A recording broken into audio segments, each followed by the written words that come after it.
Okay, hello everyone. I welcomes to all once again in our lecture series on some special integrals, and we are discussing gamma function.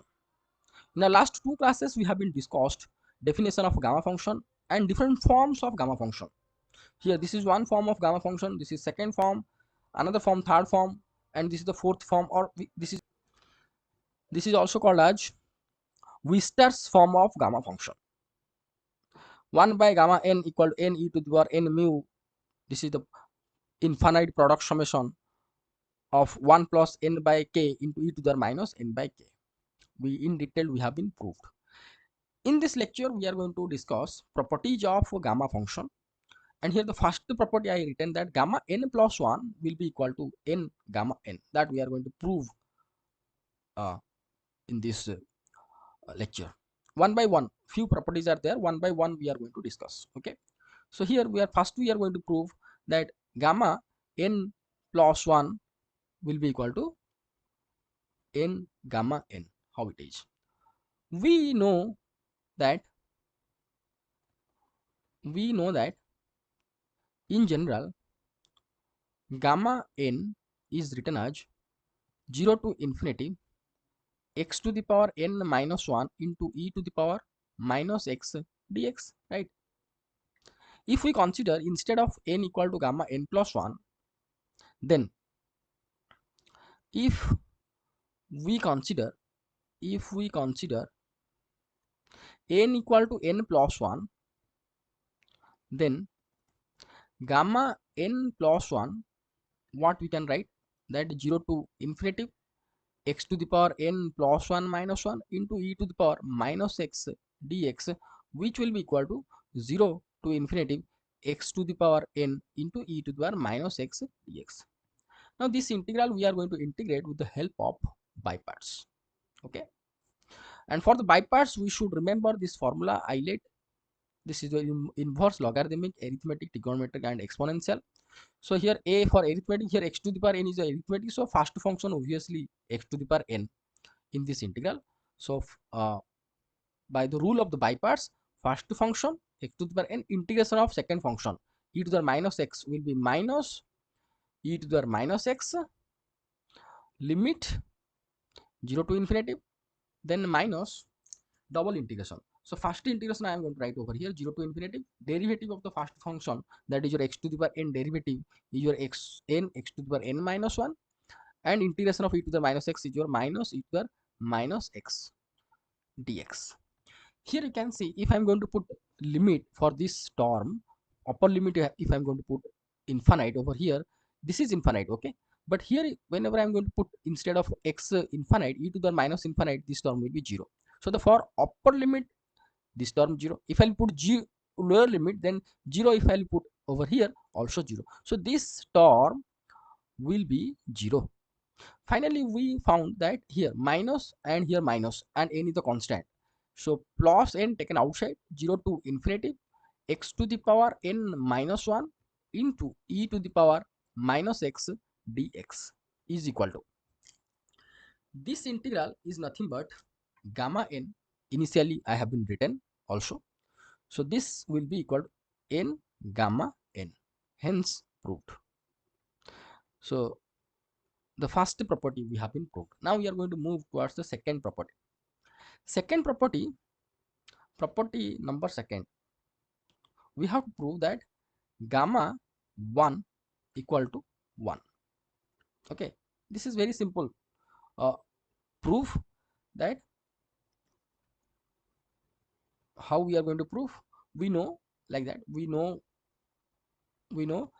in general gamma n equal to 0 to infinity x to the power n minus 1 into e to the minus x dx, put n equal to 1, then this integral will be what, gamma 1 will be equal to 0 to infinity, here instead of n equal to 1 means x to the power 0 into e to the minus x dx.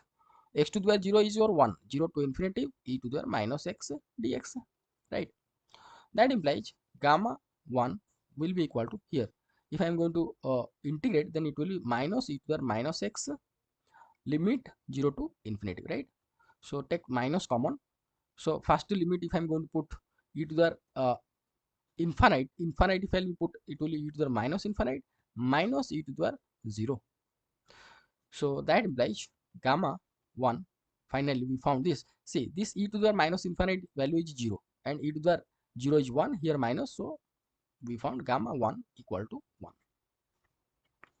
Hence proved. Okay. Okay.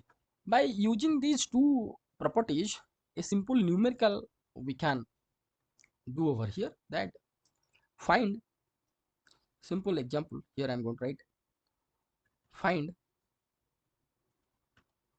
gamma 5 will be how much. Okay. Okay. So how we are going to find out? Here we are going to use these two properties. Gamma 5 can be written in this format, gamma 4 plus 1, and here gamma 4 plus 1 is nothing but it is in the form of gamma n plus 1. Gamma n plus 1 means n gamma n. So here 4 gamma 4, right? Again, gamma 4 can be written as gamma 4 gamma 3 plus 1, right? And gamma 3 plus 1 is nothing but 3 gamma 3, 3 into gamma 3 is equal to 4 into 3 into, again gamma 3 can be written as gamma 2 plus 1. Again I am going to apply the first property, that is your gamma n plus 1. 2 into gamma 2 is equal to 4 into 3 into 2 into gamma 2 can be written as gamma 1 plus 1, which will be equal to 4 into 3 into 2 into here gamma 1 plus 1, or we can write 1 into gamma 1 will be equal to 4 into 3 into 2 into 1, because gamma 1 value is your 1, we just proved in our second property. Okay, so this value is your 1, so we found finally 4 factorial. Okay, so here we found gamma 5 value is your 4 factorial. Gamma in general, if I'm going to write, gamma n value will be n minus 1 factorial, or we can write gamma n plus 1 is nothing but n factorial. Okay, and here you have to remember one thing, that up to this whatever we are discussing, or in these two property, the n value is your integer value, integer, not fraction. Okay, not fraction.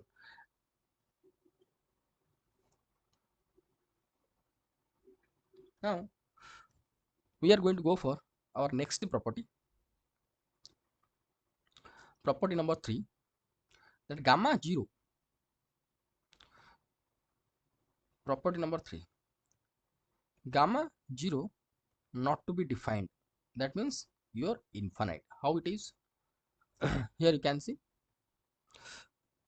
I'm going to prove it. We know gamma n plus 1 equal to n into gamma n. That implies gamma n will be equal to gamma n plus 1 by n. Now put n equal to 0. That implies gamma 0 equal to gamma gamma 0 plus 1 by 0. And here gamma 1 is nothing but 1 by 0 is equal to infinite. Not, could not be defined. Okay. Hence proved. Hence proved. And we are going to move our fourth property. Fourth property is that gamma any negative integer value also infinite. And here remember, n is integer, integer, and you have to remember, for n is fraction, n is fraction, n is fraction, that may be positive fraction, the value not to be infinite. And if n is negative fraction, if we are going to consider, also not infinite, it has some value. So for only n integer, negative integer, the value will be infinite. So for fraction, positive fraction and negative fraction, what will be the value, that we are going to discuss later, okay, maybe next class. For that, to find the value of a negative fraction or positive fraction, gamma negative and positive fraction, we need to find out gamma half value, okay. Then we can define, or we can found fraction, gamma fraction of gamma either gamma 3 by 2, it can be determined, gamma minus 3 by 2, any negative fraction also can be determined. That we are going to discuss in our next class, okay.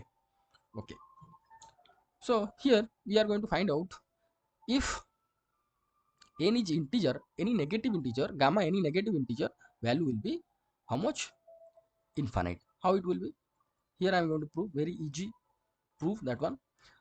Gamma in general, gamma n plus 1 equal to n gamma n, that implies uh, gamma n equal to gamma n plus 1 by n. Put n equal to minus 1 first, then gamma minus 1 will be equal to gamma, here minus 1 plus 1 by minus 1 will be equal to gamma 0 by minus 1, and gamma 0 we evaluated just infinite, so infinite by minus 1 will be, we can say this is infinite, okay. Similarly, if we are going to put, similarly if we are going to put n equal to minus 2, then it will be gamma minus 2 will be equal to gamma, here instead of minus 2 it will be gamma minus 1 by minus 2. Already gamma minus 1 we found infinite, so this value will be infinite. Hence in general we can say, hence in general,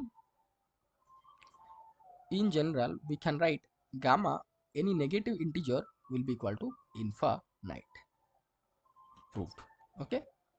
As I told that, to find the fractional value of a gamma function, fractional, I may be positive and negative, we need to find out what will be the value of gamma half. So our next property of gamma function is fifth property, you can say fifth property of gamma function is your gamma half. We need to find out gamma half. Gamma half equal to, gamma half equal to root pi, that we are going to prove also, okay. This is most important property, very important property. Sometimes you can found 5 mark or 6 mark question to prove it, to prove gamma half equal to root pi. So we know that in general, okay, we know that gamma n, in general gamma n is equal to 0 to infinity, 0 to infinity, here I am going to write t, okay, t to the power n minus 1 into e to the power minus t dt, because I told that this t is a dummy symbol, it can be written by any letter, okay. So here I written t to the n minus 1 into e to the minus t into dt. Let this is your equation number 1, right? Now consider, put n equal to 1 by 2, so that implies the equation number 1, what we can write, gamma 1 by 2 will be equal to 0 to infinity t to the power, 1 by 2 minus 1 into e to the minus t into dt, which will be equal to 0 to infinity t to the power minus 1 by 2 into e to the power minus t into dt, okay. Okay, now you just put t equal to x square. Let t equal to x square, okay. That implies dt will be equal to 2x dx, right? So above integral, what we can write, That implies gamma half will be equal to, here see, if limit is not going to be changed, because if I'm going to put t equal to 0, x equal to 0, t equal to infinite, x also will be infinite, so limit not to be changed. Here instead of t we have to put x square, so it will be x square and corresponding its root over, 1 by 2 means root over, so it will be x to the power minus 1 into e to the power, here instead of t we have to put x square, so it will be minus x square into dt is your 2x into dx. Okay, so here two constant taken outside, 0 to infinity, here x to the power 1, x to the power minus 1, so x to the power 0 into e to the power minus x square dx. So finally we found that 2 into 0 to infinity e to the power minus x square dx. Okay, so gamma half we found this one. Let this is your equation number 2. Now consider t equal to y square. Okay, instead of t equal to x square, t equal to y square for equation number 2. Here if we consider t equal to y square for equation number 2, then gamma half, okay, you just gamma half, see, if t equal to y square, then dt will be how much, 2y dy. So that implies equation number 2 will be what we are going to write, gamma half will be equal to 0 to infinity y to the power minus 1 e to the power minus y square into 2y dy. Finally what we can get, we can get 2 into 0 to infinity like this, e to the power minus y square into dy. Let this is your equation number 4. You just multiply equation number 3 and 4 by multiplying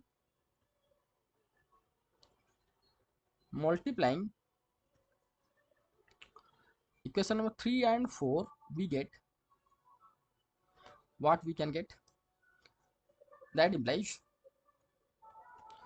gamma 1 by 2 into gamma 1 by 2 is equal to, here right hand side has the double integration and 2 also multiplied, so it will be 4, 0 to infinity, again 0 to infinity, e to the minus x square into e to the minus y square dx dy, or it can be written as 4, 0 to infinity, 0 to infinity, e to the power minus x square plus y square dx dy. So this is a double integration, or we can say that it is a surface integration in Cartesian coordinate system. So this is your surface integration,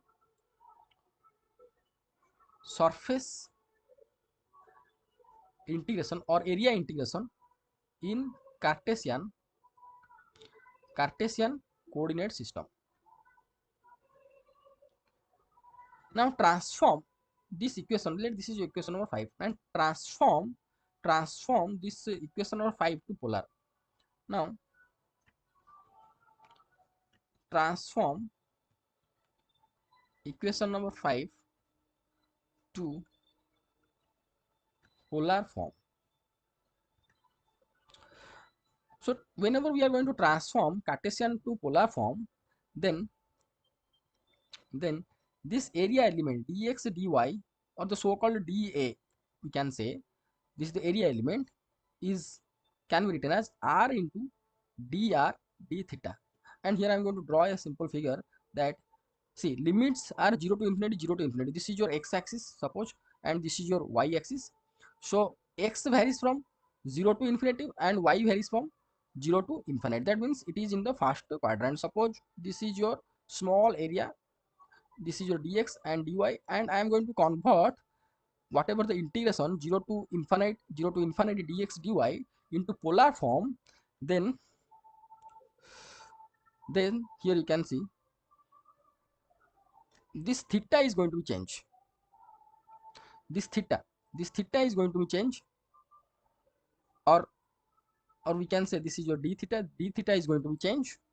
If I am going to move in the first quadrant, then this theta will be changed, and this r means distance, this r can be changed from 0 to infinity, and theta, this d theta or this theta will be changed from 0 to what, 90 degree, from here to here, as it is the first quadrant. Okay, so whenever we are going to change the limit from 0 to infinity, of, in case of your Cartesian coordinate system, to polar, then for r or for the dr it will be 0 to infinite, and theta it will be 0 to pi by 2. So equation number 5 will be this one, gamma half. So gamma half square will be equal to 4 here, 0 to infinity, 0 to pi by 2 e to the power minus, instead of x we have to put r here. If I'm going to put, this is r and this is your theta, then this component is your r cos theta, and this component is your r sin theta. So instead of x we have to put r cos theta, so this will be r square cos square theta, plus instead of y we have to put r sin theta, so it will be r square sin square theta into r dr d theta, right? Okay, that implies gamma 1 by 2 whole square will be equal to 4, 0 to infinity, 0 to pi by 2 into, here you can see cos square theta plus sin square theta will be 1, so it will e to the power minus r square into r dr d theta. Okay, so here theta, so these are, here there are two integrals means 0 to infinity, here r into e to the power minus r square dr, one integration, then 0 to pi by 2 d theta. Okay, okay, that implies gamma 1 by 2 whole square will be equal to, here this integral will be pi by 2 itself, this integral will be theta, limit if I'm put, it will be pi by 2, so 4 into pi by 2 and integration of 0 to infinity r e to the power minus r square into dr. Okay, so here this is a simple integration, you can put r square as t. So to integrate this one, put r square equal to t. So limit is not going to be changed, because when r equal to 0 t will be 0, when r equal to infinite t also infinite, but here 2r dr will be equal to dt, or r dr equal to dt by 2, right? So that implies gamma 1 by 2 square will be equal to, here this is your 2 pi, 2 4 got cancelled, and here 0 to infinity, here r dr, instead of r dr we can put dt by 2, and here e to the power minus t into dt by 2, and this is nothing but your pi, uh, 0 to infinity e to the minus t into dt will be equal to pi, and integration of this one is nothing but minus e to the minus t, 0 to infinity. If I'm going to put the limit, this value will be 1. Okay, this value will be 1. So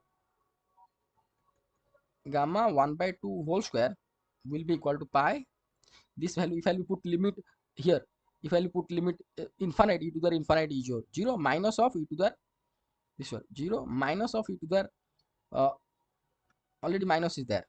Okay, so ये plus हो जाएगा e to the 0, so we found pi, right? That implies gamma half is equal to root pi. Got it? So here we proved that, here we proved that gamma half equal to root pi. This is one of the most important property of the gamma function, and result also, that you have to remember this value is very much essential for different, to solve different type of numericals. Okay, so here we are going to stop our discussion for the today class. In the next class we are going to discuss what will the value of gamma any fraction, positive or negative fraction. Okay, what will the value of, or you can say some numericals. So up to this much we have been discussed all the properties, all the properties of gamma function we have been discussed. So in our next class we are going to solve some numericals by using the properties what we have been discussed and the representations of gamma functions here. By using these representation of gamma function and properties, we are going to solve some numericals. First we are going to find out the what will the value of negative and positive fraction of gamma function. Thank you so much for watching this video. Thank you.